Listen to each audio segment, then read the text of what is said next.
সুপ্রিয় দর্শক শ্রোতা, টাইম টেলিভিশনের পক্ষ থেকে আপনাদেরকে স্বাগত জানাচ্ছি আমাদের নিয়মিত অনুষ্ঠান স্মরণীয় বরণীয়। আজকের এই স্মরণীয় বরণীয় অনুষ্ঠানে আমরা যে মহান ব্যক্তিত্বকে নিয়ে কথা বলবো তিনি হচ্ছেন ডক্টর খসরুজ্জামান চৌধুরী, যিনি একাধারে মুক্তিযোদ্ধা, একজন আদর্শ শিক্ষক এবং আমাদের বাংলা সাহিত্যের আকাশের একজন উজ্জ্বল তারকা। কিছুদিন আগে তিনি এই পৃথিবীর মায়া ছেড়ে চলে গেছেন। আমরা তার স্মরণে আমাদের এই অনুষ্ঠানটি আজকে নিবেদন করব। আজকের স্মরণীয় বরণীয় অনুষ্ঠানে আমরা দুজন বিশিষ্ট ব্যক্তিকে এখানে আমন্ত্রণ করেছি। আমার ডান দিকে আছেন অধ্যাপিকা তাহমিনা জামান চৌধুরী, যিনি একাধারে একজন শিক্ষিকা, অনেক দিন তিনি অধ্যাপনা করেছেন এবং তিনি একজন সুলেখিকা এবং আমাদের মহান মুক্তিযুদ্ধে তার একটা বড় অবদান আছে, তিনি একজন মুক্তিযোদ্ধা। আমরা আজকে তার কাছ থেকে খসরুজ্জামান চৌধুরী সম্পর্কে অনেক কিছু জানব, কারণ তার আরেকটা পরিচয় আছে, তিনি আমাদের এই সর্বজন শ্রদ্ধ কথা সাহিত্যিক অধ্যাপক ডক্টর খসরুজ্জামান চৌধুরীর সহধর্মিণী। আমার বাদিকে যিনি আছেন তিনি এদেশের এবং বাংলাদেশের আমাদের প্রবীণ সাংবাদিকদের ভিতরের একজন অন্যতম সাংবাদিক, যিনি তার কর্মবহুল জীবনে বিভিন্ন পত্রপত্রিকা সম্পাদন করেছেন, বিভিন্ন পত্রপত্রিকায় সাংবাদিকতার পেশায় নিয়োজিত ছিলেন এবং আমরা জানি যে তিনি যখন দেশে ছিলেন তখন সাপ্তাহিক প্রাচীন যুগভেরি নামে একটি পত্রিকা ছিল, সেই পত্রিকার উনি ভারপ্রাপ্ত সম্পাদক ছিলেন এবং সিলেট প্রেস ক্লাবের সাবেক সাধারণ সম্পাদক ছিলেন এবং সাবেক নিজস্ব প্রতিনিধি ছিলেন দৈনিক সংবাদের। এবং সবচেয়ে আরেকটা বড় খবর হচ্ছে যে তিনি নিউ ইয়র্কের বাংলা পত্রিকার প্রতিষ্ঠাতা সম্পাদক। বাংলা পত্রিকায় তিনি দীর্ঘদিন ছিলেন এবং বাংলা পত্রিকা থেকেই তিনি অবসর যাপন করেন এবং তিনি বিশেষ করে new York Bangladesh press club গঠনের ব্যাপারে তার একটা বড় ভূমিকা ছিল এবং তিনি ওই প্রেস ক্লাবের প্রতিষ্ঠাতা সভাপতির দায়িত্বে ছিলেন। তো প্রথমে আমি তাহমিনা আপার দিকে কথা বলতে চাই যে তাহমিনা আপা, আপনি আমাদের এই যে শ্রদ্ধেয় খসরুজ্জামান চৌধুরী, যিনি আমরা বলবো খুব অকালে তিনি আমাদের সকলকে ছেড়ে চলে গেছেন, আপনার জীবনের সবচেয়ে গুরুত্বপূর্ণ সময়, সবচেয়ে বর্ণ বৈচিত্র্যময় সময় কেটেছে তার সাথে। দীর্ঘ 40 বছরের বেশি হয়তো আপনি তার সাথে জীবন যাপন করেছেন। 40 বছর। জি। খসরুজ্জামান চৌধুরীকে আপনি কিভাবে দেখেন? একজন খসরুজ্জামান চৌধুরী যিনি একজন একাধারে একজন সরকারি কর্মকর্তা, তিনি একজন মুক্তিযোদ্ধা এবং তিনি বিভিন্ন ইউনিভার্সিটির শিক্ষকতা করেছেন এবং তার আর একটা বড় পরিচয় হচ্ছে তিনি বাংলা সাহিত্যের একজন বিশিষ্ট কথা সাহিত্যিক। আপনি তাকে কিভাবে বিচার করেন? ডক্টর খসরুজ্জামান চৌধুরী কথা বলতে গেলে বলতে হয় ওনার জীবন ছিল বর্ণাঢ্যময়। আপনি তো সেটা বললেনই। উনি এই পৃথিবী থেকে যখন চলে যান, তার শুভাকাঙ্ক্ষীরা, তার বন্ধুরা, তাকে যারা ভালোবাসতেন, প্রিয়জনেরা আমাকে সবসময় টেলিফোন করে বা ইমেলে বলতেন যে তার কথা ভুলতে পারে না। প্রিয়জনদের কথা যারা চলে যায়, কোনো কোনো মুখ থেকে যায় যাদেরকে ভোলা যায় না, তিনি ছিলেন তাদের মধ্যে একজন। তো উনি ওনার সাহিত্যকর্মে উনি ছিলেন সুসাহিত্যিক এবং একজন ছিলেন দক্ষ সরকারি কর্মকর্তা। এছাড়া উনি ছিলেন আদর্শ শিক্ষাবিদ এবং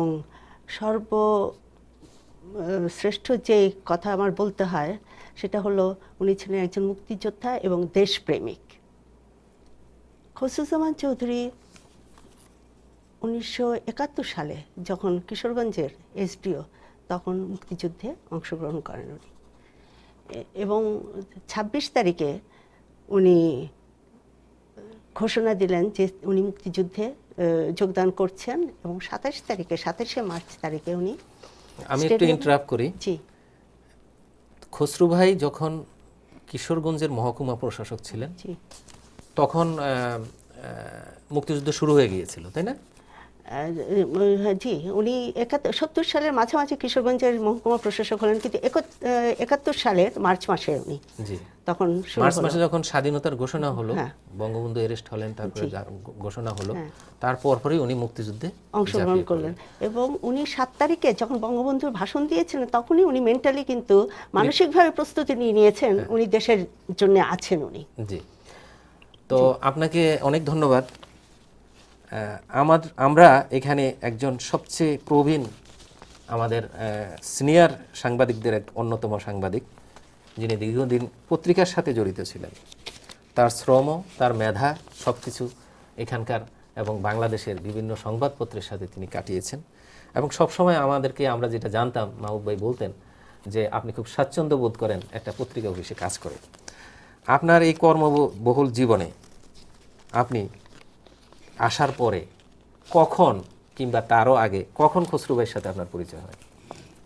ধন্যবাদ সালাউদ্দিন। দর্শক শ্রোতাদের শুভেচ্ছা। খসরুজ্জামান চৌধুরীর জীবন বর্ণাঢ্য জীবন, এটা তাহমিনা আপা বলেছেন। আমরা যদি খসরুজ্জামান চৌধুরী যে ছাত্র হিসাবে, শিক্ষক হিসাবে, মুক্তিযোদ্ধা হিসাবে, সরকারি চাকুরিজীবী হিসাবে, সরকারি কর্মকর্তা হিসাবে, লেখক হিসাবে, বন্ধু হিসাবে, সজ্জন হিসাবে, যদি নানাভাবে তাদের যেভাবেই তাদের আমরা দেখি না কেন, সব অঙ্গনে তিনি কিন্তু তার একটা বিচরণ ছিল, সার্থক বিচরণ, সফল বিচরণ ছিল। আমি একটা ঘটনা বলি। তখন আমরা তখন স্কুলে পড়ি, হঠাৎ করে একদিন শুনলাম সারা সিলেট শহরময় রটে গেল যে এইটেড হাই স্কুল থেকে, মানে সিলেটের যারা জানেন যে এইটেড হাই স্কুল এত বিখ্যাত স্কুল ছিল না, এটা সাধারণ স্কুল ছিল, যে এইটেড স্কুল থেকে খসরুজ্জামান চৌধুরী নামে একজন সারা পূর্ব পাকিস্তানে দ্বিতীয় হয়েছেন। মানে এটা একটা কী বলবো, সে সময় যে এইটেড স্কুল থেকে একটা ছাত্র, তো পরে শোনা গেল যে আসলে খসরুজ্জামান চৌধুরীর জন্ম হলো বিয়ানীবাজারে, পৈতৃক নিবাস তার বিয়ানীবাজারে, যদিও মায়ের বাড়ি করিমগঞ্জে। আচ্ছা। তো তিনি যখন সিলেটে শহরে এসে, তখন বনেজি স্কুল হলো সরকারি হাই স্কুল। উনি যখন সরকারি হাই স্কুলে গেলেন, তাকে সরকারি হাই স্কুল ভর্তি করলো না, ঝাঁকড়া চোল, বুঝছেন, তারা ভর্তি করলো, ফিরিয়ে দিল। তারপরে উনি এইটেড স্কুলে গেলেন। হ্যাঁ, গিয়ে এইটেড স্কুল থেকে সারা পূর্ব পাকিস্তানে উনি দ্বিতীয়। আমরা তখন স্কুল জমানে এই খসরুজ্জামান চৌধুরীকে দেখার জন্য, যে কে সেই খসরুজ্জামান চৌধুরী, সেই সময় থেকে তার নামের সঙ্গে আমার পরিচয়। আচ্ছা। হ্যাঁ, তারপর তো দীর্ঘ বলছে যে উনি এরপরে উনি কিন্তু মাস্টার্স করার আগেই আমি শুনেছি উনি সিএসপি উনি পাস করেছেন। তার সব জীবনে ছিল খুব ট্যালেন্ট। হ্যাঁ, তারপরে কিশোরগঞ্জের এসডিও, সেখান থেকে তিনিও ছিলেন, তাহমিনা আপাও ছিলেন। ওরা মুক্তিযুদ্ধে গেলেন, মুক্তিযুদ্ধে তারা সংগঠিত করলেন, অবদান রাখলেন। ফিরে এসে আবার ময়মনসিংহের ডিসির দায়িত্ব পালন করলেন। সেই ময়মনসিংহের ডিসির দায়িত্ব পালন করে আবার শিক্ষা মন্ত্রণালয় থেকে আবার আমেরিকা এসে হার্ভার্ড ইউনিভার্সিটিতে। হ্যাঁ, আমরা মাহবুব ভাই, আমরা এখানে দেখছি যে খসরুজ্জামান চৌধুরীর যে বৈচিত্র্যময় জীবন, বর্ণাঢ্য জীবন, এই জীবনের ভিতরে আমরা দেখছি যে তিনি ঢাকা বিশ্ববিদ্যালয় থেকে খুবই ট্যালেন্ট স্টুডেন্ট হিসাবে তিনি সেখান থেকে অর্থনীতিতে বিএ অনার্স এবং এমএ করেছেন। পাঞ্জাব ইউনিভার্সিটি থেকে তিনি করেছেন। তারপরে তিনি হার্ভার্ড থেকে একই সাবজেক্টে তিনি পিএইচডি করেছেন এবং আমি পিএইচডি করেন হার্ভার্ড থেকে উনি মাস্টার্স করেছেন। মাস্টার্স করেছেন। হ্যাঁ, আর পিএইচডি করেছেন উনি সিরাকিউস ইউনিভার্সিটি আচ্ছা, থেকে। সিরাকিউস ইউনিভার্সিটি থেকে আফ স্টেট থেকে উনি পিএইচডি করেছেন এবং উনি একজন স্বনামধন্য অধ্যাপক। লুজিয়ানাতে আমার সাথে ওনার যখন যোগাযোগ হতো তখন জানতাম যে উনি সাউদার্ন ইউনিভার্সিটি সম্ভবত সেখানকার ইকোনমিক্সের প্রফেসর ছিলেন। আচ্ছা, খসরু ভাই যখন আমেরিকাতে আসে, উনি আমেরিকাতে আসার পরে আপনার কাগজটি যখন বের হয় বাংলা পত্রিকায়, আমি ঠিকানার কথা বা অন্যান্য পত্রিকার কথা বলছি না এই জন্য যে বিচ্ছিন্নভাবে উনি লিখেছেন, কিন্তু আপনার পত্রিকায় উনি কিভাবে লিখতেন এবং মানে এটা উনি কতটা, কারণ আমাকে উনি বলতেন এর আগে ওনার সম্পর্কে বলতে গেলে তাবিনা বাগ সম্পর্কে বলতে হয়। কারণ আমি যখন আমেরিকায় আসি, মানে আমি তখন আমেরিকায় আসি 89 সালে, 89 সালে আসি সেপ্টেম্বরে। আসার পরে আমার হাতে হঠাৎ করে এলো একটা ডিরেক্টরি।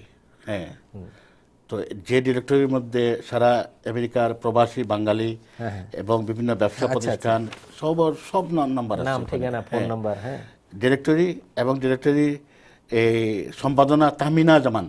আচ্ছা তাহমিনা জামান তখন একমাত্র প্রবাসী পত্রিকা ওখানে পাক্ষিক হিসেবে বের হতো।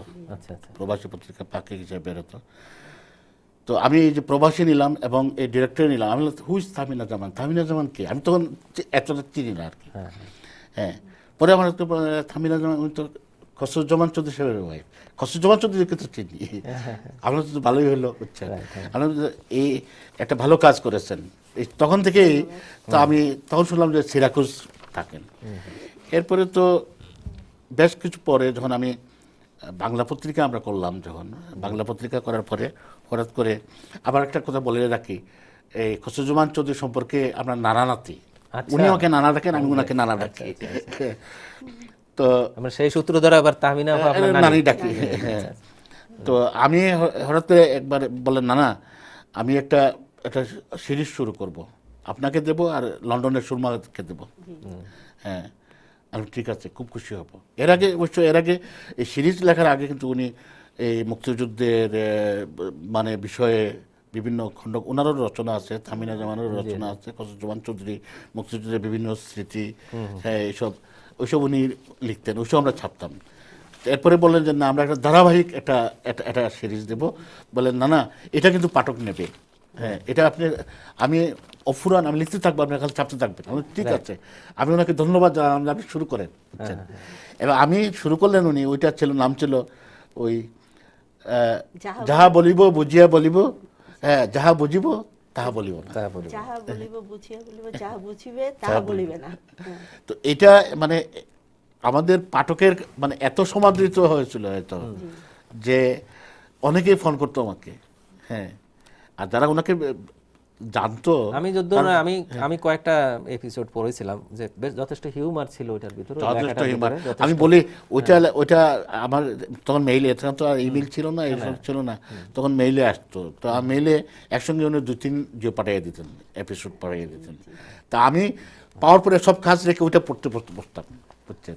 এবং প্রথমে এটা ওনার সিরিজগুলো আগে পড়ে ফেলতাম, তারপর তো একটা পর একটা। আচ্ছা, আমরা আরও কথা শুনবো দর্শক বৃন্দ। আমরা একটু বিরতি নিচ্ছি, আমরা আবার আমাদের এই সম্মানিত অতিথিদের কাছে ফিরে যাব।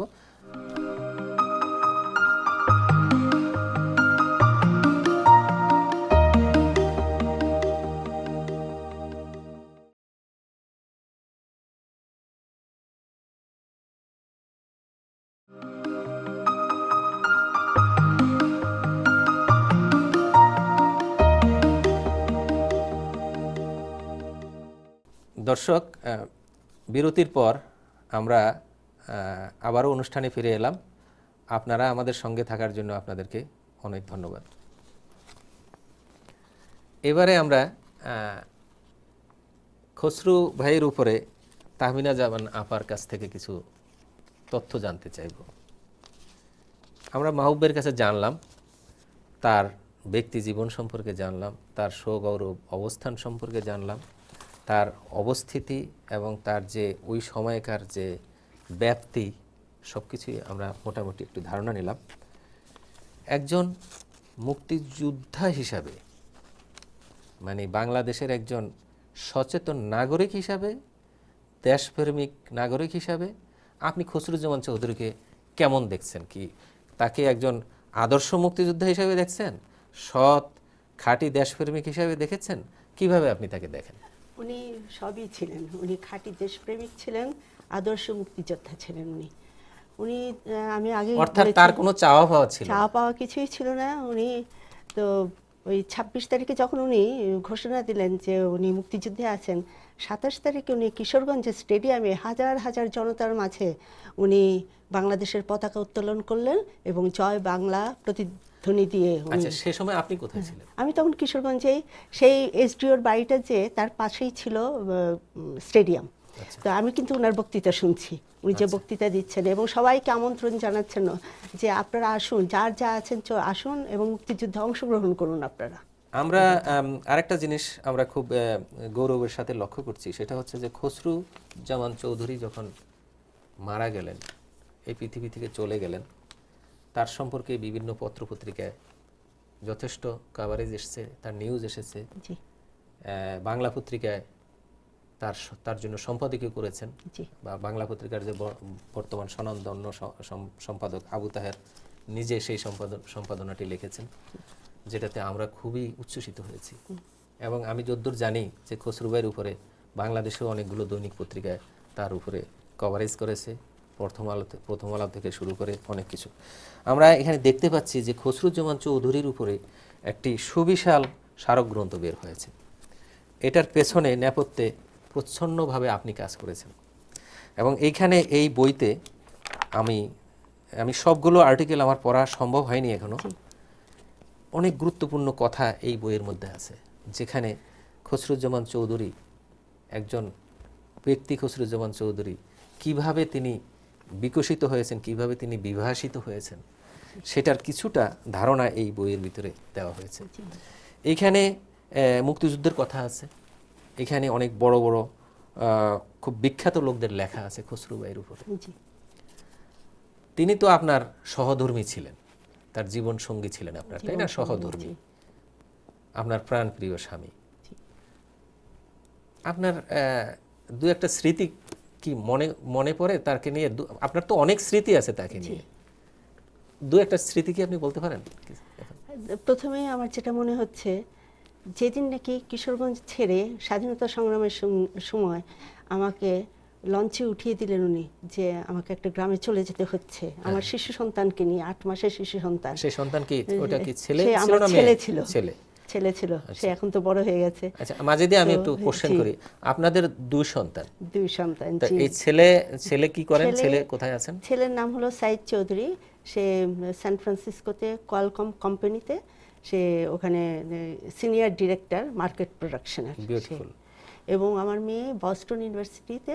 আপনার কন্যার নাম হলো সাবিনা করিম।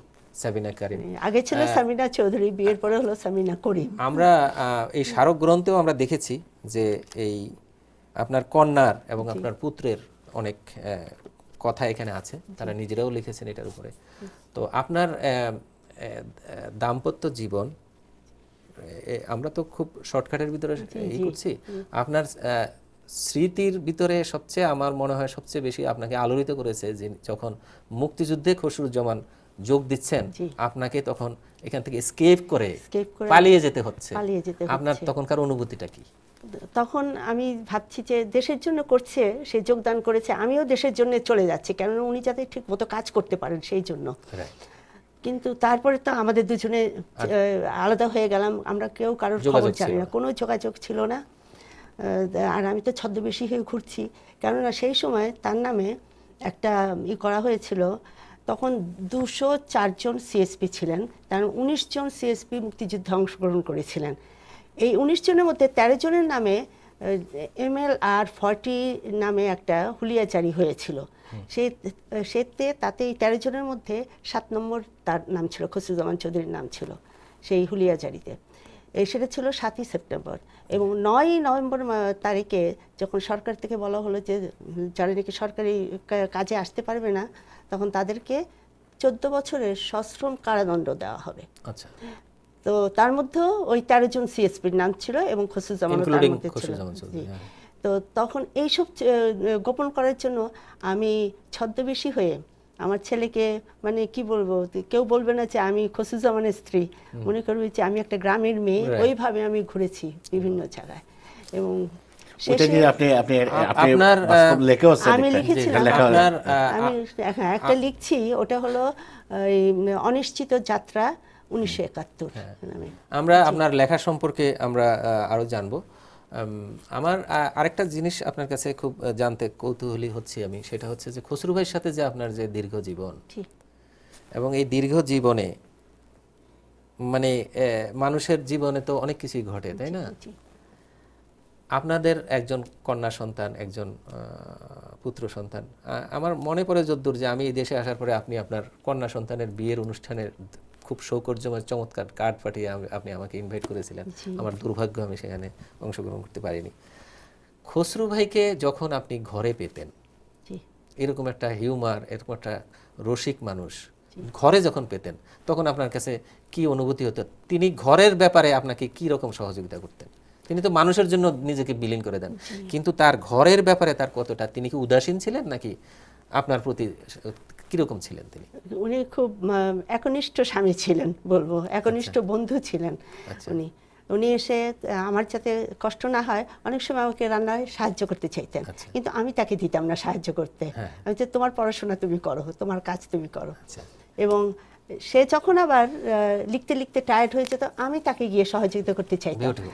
যে হ্যাঁ। আমি তোমার ডিকটেশনটা নিই। এবারে আমি আপনার কাছে আরেকটা জিনিস জানতে চাইবো, সেটা হচ্ছে যে খসরুজ্জামান চৌধুরী অনেক গুণের অধিকারী, কিন্তু তিনি সবচেয়ে বড় যেটা তার পরিচয়, তিনি একজন মুক্তিযোদ্ধা।